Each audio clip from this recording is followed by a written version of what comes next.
सनातन धर्म में अक्षय तृतीया का विशेष महत्व बताया गया है और वहीं राजधानी रायपुर के ज्योतिषाचार्य पंडित मनोज शुक्ला ने बताया कि इस दिन क्या करना चाहिए और क्या नहीं करना चाहिए। तो आइए सीधे हम ज्योतिषाचार्य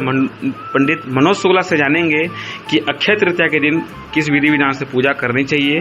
क्या हमें करनी चाहिए और क्या नहीं करनी चाहिए। अक्षय तृतीया जैसे कि नाम से ही स्पष्ट है, तृतीया तिथि हो और उस दिन किया गया कार्य अक्षय हो अर्थात जिसका क्षय न हो उसको अक्षय तृतीया के नाम से जानी जाती है। यह अक्षय तृतीया का पर्व जो है वैशाख मास के शुक्ल पक्ष की जो तृतीया तिथि है उस दिन मनाई जाती है। हमारे शास्त्रों पुराणों के अनुसार इसी तिथि को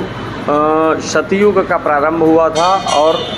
त्रेता युग का आरंभ हुआ था, इसलिए इसे युगादि तिथि के भी नाम से जानते हैं। इसी दिन भगवान विष्णु के एक अवतार भगवान परशुराम जी का इसी दिन अवतरण हुआ था, इसलिए इनको भगवान परशुराम के अवतार के रूप में भी मनाई जाती है। और इस तिथि को विशेष करके कोई भी किया गया कार्य, चाहे वो पुण्य का कार्य हो, समाज सेवा का कार्य हो, धर्म का कार्य हो, वह किया हुआ कार्य अक्षय हो जाता है। इसलिए इस दिन ध्यान रखना चाहिए कि कोई ऐसा पाप कर्म न हो, अशुभ कर्म न हो, हमारे हाथ से बुरा ऐसा कोई कार्य न हो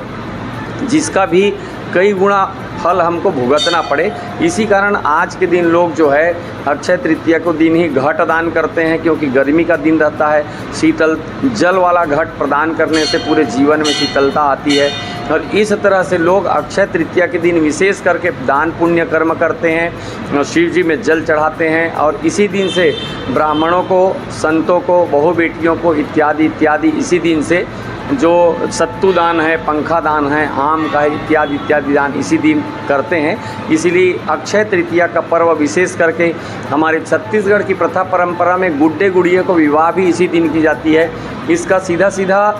तात्पर्य यही रहता है कि हमारे जो छोटे बच्चे हैं वो हमारी संस्कृति, सभ्यता और प्रथा परंपरा से अवगत हो सके, इसलिए हमारे छत्तीसगढ़ के जितने गरीब